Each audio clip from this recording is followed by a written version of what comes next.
O poder por trás da arte, mecenato feminino na Europa. Por trás de muitas das obras de arte que admiramos hoje, existe uma história não contada, a do mecenato feminino. Mulheres poderosas, visionárias e apaixonadas pela arte que moldaram o panorama cultural da Europa. Eu sou Cristina Ascar, eu sou mestre e doutoranda em História da Arte pela Unifesp. Deixe o seu like, siga o perfil, assim você não perde nenhum conteúdo sobre essas mulheres extraordinárias. Hoje vamos falar de mecenato. Primeiro, o que é mecenato? Mecenato é o termo que se usa para designar o apoio ou patrocínio de atividades artísticas, culturais ou científicas. As pessoas que ofereciam ou oferecem esse apoio, leia-se dinheiro, são chamadas mecenas. Então hoje vamos falar de algumas mulheres que foram importantes mecenas, porque muitas vezes esse tema não é tocado, inclusive merece um outro vídeo, porque são muitas as mulheres que eu quero comentar aqui. Então a ideia desse vídeo é fazer uma introdução do tema para que vocês comecem a pensar sobre isso e quando forem observar uma obra de arte, se questionem. Observem essa obra de arte de uma forma diferente, porque normalmente quando a gente vê uma obra de arte, a gente pensa no autor ou na autora, na biografia da pessoa, em que contexto a obra foi feita, qual foi a técnica utilizada, a gente pensa em tudo, mas nunca pensamos que essa obra pode estar ali, num museu, ou onde quer que seja, porque ela foi encomendada por uma mulher.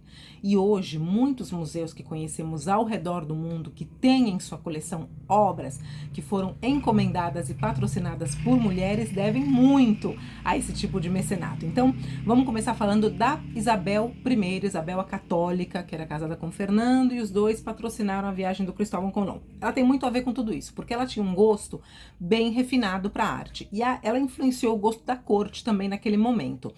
A gente está falando de uma mulher que de certa forma vai reunir uma coleção significativa de obras de arte, mas existe uma peculiaridade que ela ainda estava imersa, digamos assim, num mundo medieval, com muitos resquícios ainda do medieval. Então ela começa a valorizar as obras de arte, não só pela funcionalidade, o valor simbólico, mas também ela começa a observar as obras de arte com uma questão estética, e é aí que está a grande novidade. Então a Isabel ajuda a plantar essa base, digamos, de uma coleção que podemos chamar de humanista, que está mais interessada na arte em si. Bom, a gente precisa falar aqui também da diferença de tesouro e coleção, né? A diferença entre tesouro e coleção é a seguinte: no mundo medieval é tesouro, porque o pessoal vai acumular sem muito critério. Quando a Renascença vai se aproximando, a gente começa a pensar, a falar de coleção, olhando em perspectiva, né? E essas mulheres vão permitir que a gente observe a evolução desse conceito de coleção, no lugar, na questão de valorizar a obra de arte e valorizar uma série de questões ligadas ao mundo da estética. Então, quando as pessoas começam a colecionar obras de arte, é realmente porque essas obras são sinônimos também de poder, diferenciação e status.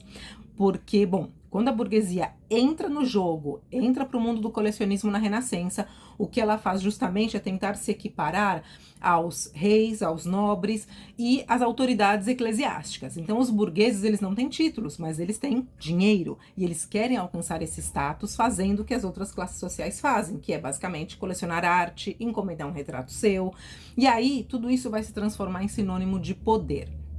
Na Renascença italiana, nós temos, por exemplo, uma outra Isabel, a Isabel d'Este, que é conhecida como a primeira dama do Renascimento. Ela foi uma das maiores mecenas em sua época.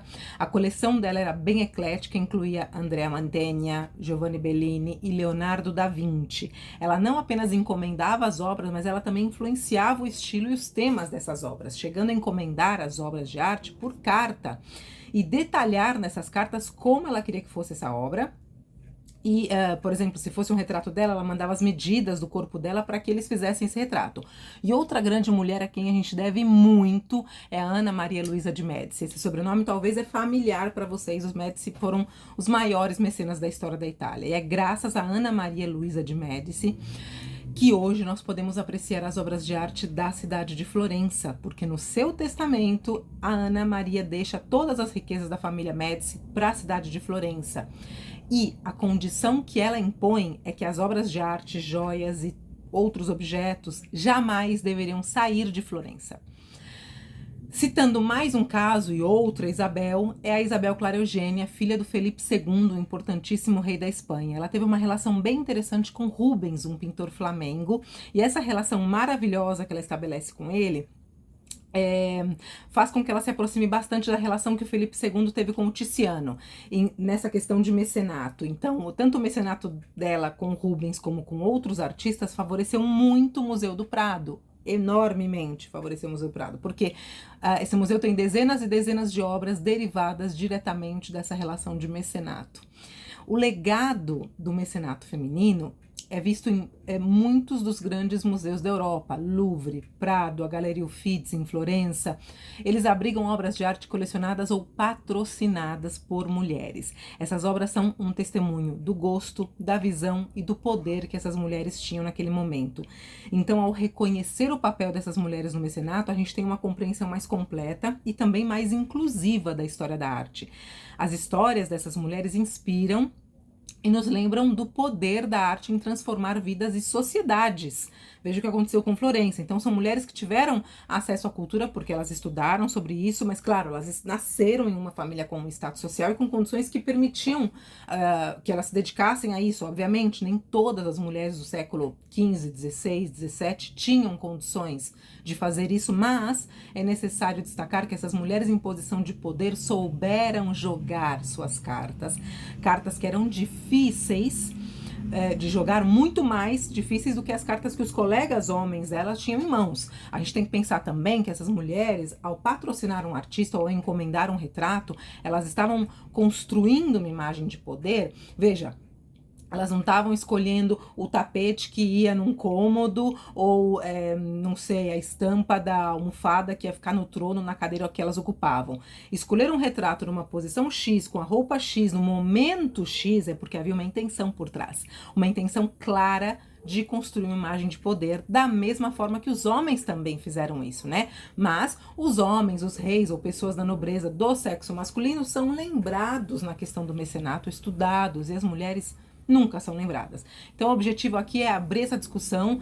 Cabe mencionar que o Museu do Prado está fazendo um excelente trabalho com isso. Inclusive, eles fizeram no ano passado um ciclo de conferência chamado O Prado em Feminino. Acho que todos os museus deveriam fazer, inclusive. Eu tenho aqui o catálogo desse ciclo de conferências. Eles estão dando continuidade a esse ciclo. Vai sair um outro catálogo agora. Então, é importante pensar no papel dessas mulheres para a construção de uma identidade também de uma região ou de um país, né, em se tratando de arte.